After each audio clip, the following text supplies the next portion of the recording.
Ya, welcome guys, welcome to my channel. Kembali ya kebakaran ya, anjlok glosor 50%. Nah, ini ada bounce dikit. Cuman ini saya pengen ini apa ngejelasin teori Wyckoff distribution guys. Ini apa manipulasi wealth tingkat dewa guys. Dan sudah ini diramal oleh uncomplication, bukan diramal juga sih, ini dia menggunakan teori ini untuk menjadikan apa pergerakan market. Sebelum saya bahas apa video reaction ini, leave a like and subscribe to my channel ya. Kita baru apa ini dulu, balik ke awal dulu. Wyckoff ini apa ya? Jadi kalian hati-hati sekarang di market ya, jangan dulu masuk. Kemarin sudah saya ingatkan, jangan dulu masuk seminggu ini, nunggu konfirmasi baru masuk. Kalau sekarang soalnya banyak tadi juga yang mendadak jadi gembel ya. Ada yang habis 2 ruko katanya. Itu sungguh disayangkan ya. Jadi kita jelaskan dulu Wyckoff ini apa ya? Wyckoff ini adalah seorang ini apa? Trader juga. Dia ini apa? Sangat benci pada orang kaya guys. Pada waktu itu guys. Dan dia dimanipulasi ya semuanya sama orang kaya itu. Dan dia metode tradingnya menganggap bahwa semuanya tuh serba dimanipulasi guys. Gak ada yang gak dimanipulasi guys. Jadi kita lihat ya di sini ya dari yang pertama ya distribution chartnya ya. Phase A. Phase A ini nanti kita bakal dibagi ada 3 phase guys. Dan kita ada di phase A ya. Kalau phase A ini bakal ada di 28.000. Tadi sempat nyentuh 28.000 juga kan. Sekarang sempat mantul nih. Nggak tahu ini mantulnya fake out atau enggak. Jadi kita apa satu persatu perintilin video dari dia ini ya, video reaction ya. Has played out exactly to plan. And I'm going to turn on cheat mode now so you can see what that plan has been and understand where we are and what this game is that we're all actually playing. Videonya sendiri ini guys, tanggal 25 April ya. Dia nge-post ya. So if I turn on cheat mode here, you can see this overlay. Don't get overwhelmed yet. I'm going to walk you through it. This move that we have just seen Bitcoin do is a textbook, almost one-to-one perfect textbook example of a Wyckoff distribution event. And so this is so important to understand because this sounds highly technical. There's lots of acronyms and little letters and stuff on here. But what you need to understand is that this is not a fluke. This is not just an interesting pattern that arises in markets from time to time. This is an executed and planned campaign that is run. Nah iya, jadi dia bilang ini apa manipulasi ini ini ya terencana ya. Jadi sampai Tesla masuk ke Bitcoin itu kan udah di ini semua kan. Dari fase A ini kita lihat di sini fase A itu terdiri dari apa? This phase marks the stopping uptrend guys. Till the time demands primarily supply itu yang PSY ini and buying climax BC. Jadi kalau misal preliminary supply dan buying demand-nya udah ketemu, maksudnya kita ada di phase A nih guys, fase pertama guys. Yang apa membuat orang FOMO ya masuk yang di sini ya. Yang kan ini kan terjadi pas Tesla ini ngumumin itu ya. Dan sekarang juga kalau Tesla di posisi sekarang ya paling dia cuma up berapa persen ya store of value-nya. Dan sekarang kayaknya udah rebound lagi, congrats buat kalian yang ini yang jaring tadi. By the controlling interests that dominate the supply. So throughout all of 2020, when we were in that huge accumulation, we had large parties that were controlling the supply, and all of this bull run has been a textbook execution of a Wyckoff distribution. So let me explain this to you because the thing again to keep in mind is that this is done intentionally to deceive the public and to take the most money from uninformed investors. Ya, jadi intinya memanipulasi ini adalah ya take most money from investor ya. Karena ya memang tahun depan Bitcoin nggak bisa ke harga ini lagi guys. Jadi gimana caranya mereka memanipulasi market guys. Jadi walaupun kita fall down 50%, 50%, bukan berarti ini bull market bisa selesai. Ya, saya bisa salah, cuman apa dengan supply Bitcoin yang apa makin susah ditambang, kecil kemungkinan kita udah ada di bear market guys. Jadi dia dijelaskan juga di sini ya. And retail traders. That is exactly why this schematic was developed. This was developed by a man named Richard Wyckoff, who in the 1920s and 30s was so pissed off at the rich interest controlling the market and, as he says, fleecing the public, that he wanted to educate the common investor on how these markets are actually run. And I think with the welcoming of the institution. Nah ya, dia mempelajari ini apa perilaku dari Wall Street ya pas tahun 34 di sini dijelaskan juga sama dia. Karena dia sebagai position trader. Into the crypto space, they're here. And now it's time for us to wisen up and understand what Richard Wyckoff was trying to educate the public back in the 1920s about how these interests move the market and what they're actually doing. So let's go through this 2020 bull run. I mean, you can see here these two graphs, everything from, this first move, the PSY to the BC up to the UTAD, and how it correlates exactly with this schematic of Wyckoff's distribution. So let's talk about each of these moves and why they happened, what they do psychologically, and how this whole thing plays out so that the controlling interests benefit the most on the way up and then on the way down. So let's. Nah, jadi dia ini benefit dari on the way up and on the way down ya. Jadi yang first correction pertama pun juga ini dianggapnya sebagai SOW di sini. Udah masuk di phase B ya.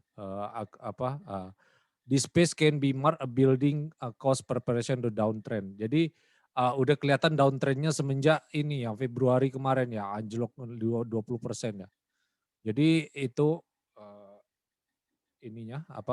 pentriggernya. Walk through this. It's again important to note that Wyckoff put this together to educate us and to help us understand his concept of what he called the composite man. The composite man you can think of as, it's not just one person that's pulling the levers behind the scenes. That's why it's this composite man. All of these big interests, the big whales, collaborate. Nah, jadi di sini juga Wyckoff juga menjelaskan composite man di sini. Composite man ini adalah segerombolan whales guys yang punya mungkin 100.000 BTC atau lebih ya. Itu bisa menggerakkan market kalau 100.000. Itu bisa jadi miner, kong kali kong sama ininya ya, institusi ya. Kita nggak tahu. Yang jelas karena stock market juga anjlok, mungkin ini ada pengaruh dari Wall Street juga ya. Jadi kita nggak bisa spekulasi juga. Yang jelas ini pure kalau dari textbook ini teori ini benar-benar direncanakan ya. Cuman siapa yang merencanakannya kita nggak tahu. Kita bahas selanjutnya. Together and are actively working together to execute this as if it was the intention of one person. So all the fluctuations in the market and in all the various stocks should be studied as if they were the result of one man's operations. Let us call him the composite man, who in theory sits behind the scenes and manipulates the stocks to your disadvantage if you do not understand the game as he plays it, and to your great profit if you do understand it, which is why this is so important. This is not all doom and gloom. Nah ya, jadi fungsi dari composite man itu ini mengeruk semua harta yang ada di market guys, dan crypto ini masih unregulated juga ya. Jadi kita lanjut. This article, I will put the link in the description, but what I'm going to do now is I'm going to walk through these phases step by step so that you can understand what just happened in the 2020 bull market and why. So here we go at the distribution event as Wyckoff documented it. So before this diagram, there is an accumulation that lasts for a long time. I mean, years of accumulation where these large interests are dominating. Nah ya, accumulation dia bilang ya. Accumulation itu terjadi pas Desember 2020 sampai yang terbaru tadi ya. Februari lagi. Ini yang tadi ya, yang terbaru ya. Hingga sampai masuk ke, tadi kan sudah saya jelaskan PSY dan buying climax ini udah itu karena masuk di PSE ya. Itu mendorong orang FOMO ya, intinya di PSE ini. The supply, getting ready and building a cause for a up move like this. And when this happens, when we have this big rocketing rise in price, you can see, Bitcoin shot up from really around $10,000, $11,000 in September, October, up to $60,000. Iya, dari $10,000 ke $60,000 ini di push higher sama dia, sama Wells coordinated ini ya, coordinated bandar ini ya. This is a huge up run. So the way that this works is at a certain point in that parabolic move, they trigger this sequence. The first indication that this is going to start is with this PSY. This is the preliminary supply. This is the first time that those large holders dump supply into the market. They take this huge uptrend and they actually force a correction that kind of triggers and sets into motion these next events. The BC is the... Nah, PSY ini disebutkan juga dump pertama dari Wells. Walaupun gak signifikan ya ini. Dia pelan-pelan keluarnya guys. 5% dulu pertama. Itu pelan pas di peak ini kan langsung dibanting guys. Buying climax. I'm sure a lot of you know I do. I bought in right along here, and I bought in again right around here when all of the news was coming in. This was around right around almost $60,000. This was just in the peak of that fever, and I remember thinking, oh my gosh, the price is never going to be lower again. Tesla's in, the institutions are here, we're in a bull market. This was just... Nah, Tesla here, institution here. Jadi nggak mungkin koreksi lagi 50%. Nah, itu hati-hati ya guys. Jadi kalau udah masuk ke fase buying climax ini, mereka mengeruk semuanya, membuat berita besar-besaran supaya kalian FOMO guys. Jadi selalu jadi kontrarian ya guys. Jangan percaya apa yang kalian lihat ya 100% ya. This fever run up to this buying climax. But this is all orchestrated. So what they do at the buying climax right around this time is they drop the price and start this trading range. So they dump supply into the market. We have a huge, all of a sudden, correction. This was that big first dump that we saw down to the AR, which stands for automatic reaction, because we have this huge, surge, and then they dump supply. And as soon as they're done dumping, they're still buying. So we get this, first kind of move that bounce out of this first correction. This is the ST, the secondary test, in which price revisits the area of the BC to test the demand and supply balance at these price levels, and for a top to be confirmed. So they're trying to confirm that Nah, secondary test ini jadi bagian dari BC tadi ya, buying climax ya. Membuktikan bahwa falling wedge itu hanya sekedar hopium ya. Maksudnya falling wedge itu kan banyak yang anggap itu bullish ya. Padahal falling wedge itu dalam praktiknya belum tentu bullish. Karena secondary test ini membuktikan bahwa itu hanya sebagai fake out aja ya topnya.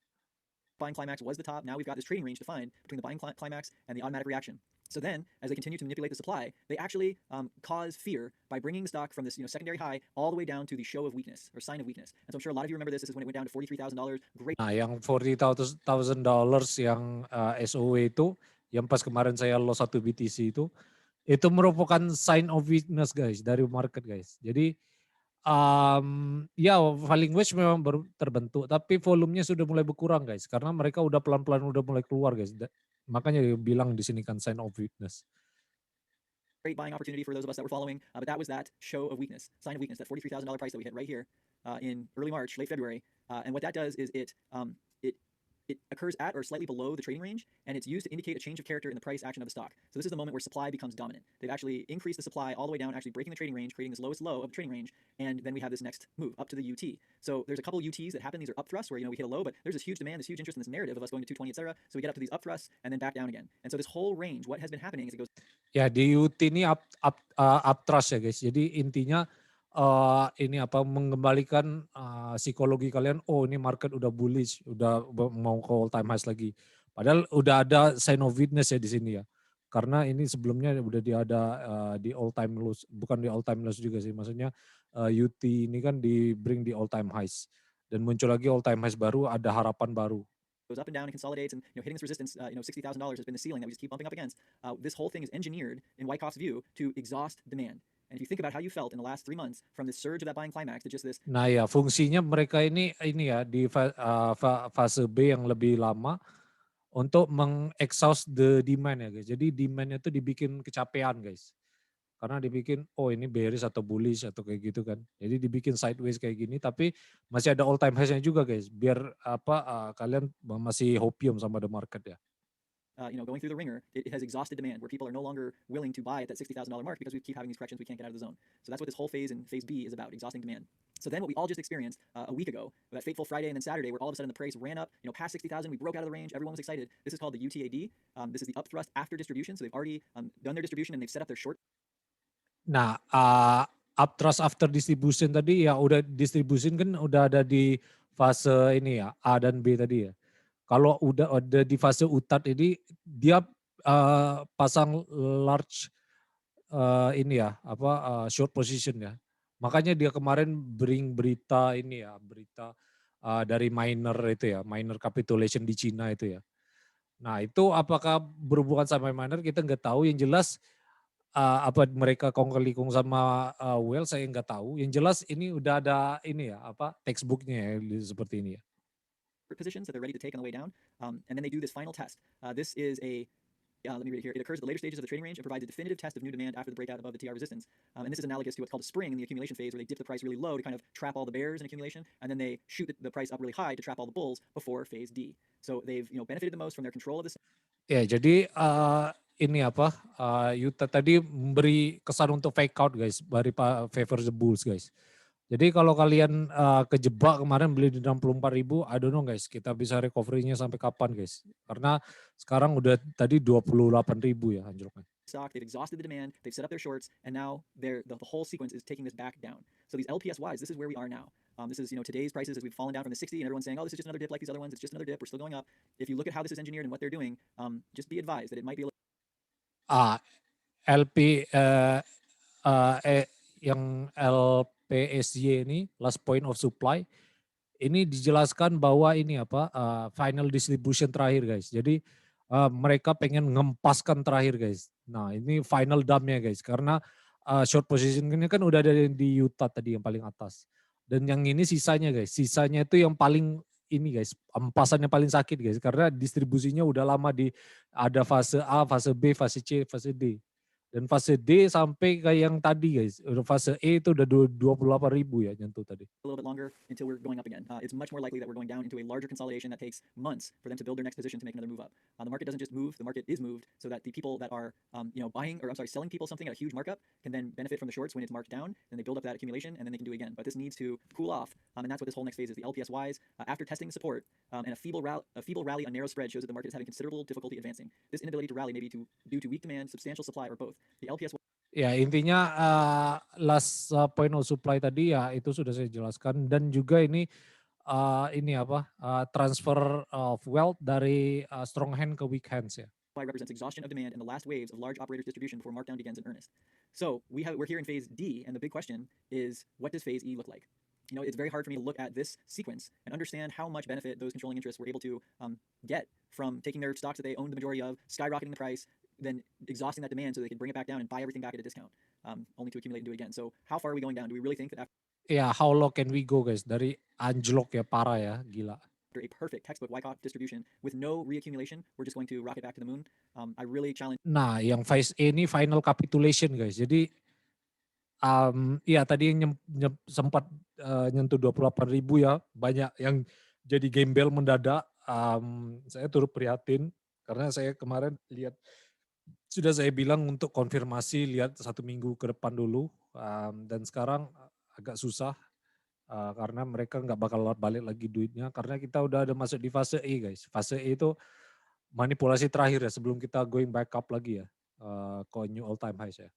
Everyone in crypto to again take that red pill, pause for a moment, and understand that the institutions that we wanted to arrive in this space have arrived, and they just left their calling card, a textbook, a sign of market manipulation to fleece the public.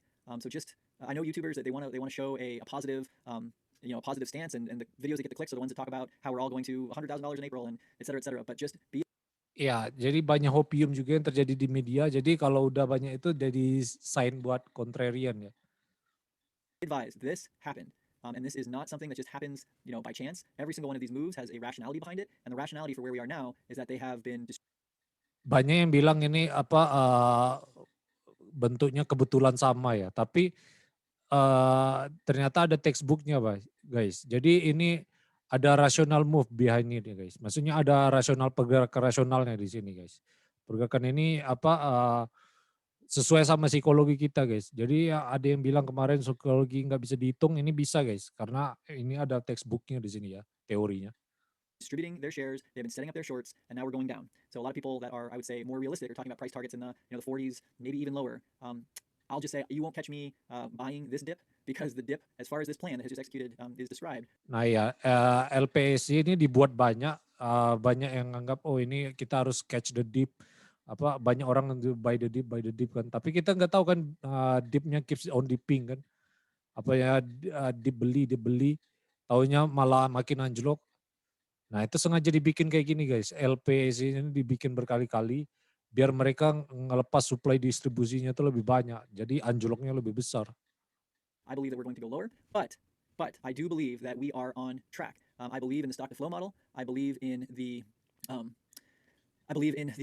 kind of logarithmic cycle. I do not think that this is the end of the market by any. Nah ya, walaupun dia bilang ini bakal anjlok sampai 28.000, Bitcoin masih on track ini ya, new all time highs ya. Jadi ini kalian, ujian kalian guys kalau baru pertama masuk kripto guys. Jadi strong hand aja, hodl. Stretch, but I want to kind of sound the alarm and the wake up that things are not as they seem.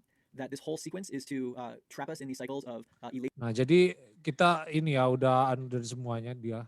Intinya apa dari semua ini guys ya. Tadi udah dijelaskan sama dia Wyckoff distribution itu. Jadi itu memang textbook ya di sana ya. Mungkin akan saya share ini linknya di deskripsi tentang Wyckoff distribution kalau kalian pengen lengkapnya. Jadi terlalu panjang juga kalau saya jelasin. I don't know guys. Jadi menurut kalian gimana? Kalian harus gimana sekarang di market guys? Leave a like and tulis komentar di bawah ya. Karena ini sadis ya. Baru pertama kali Bitcoin.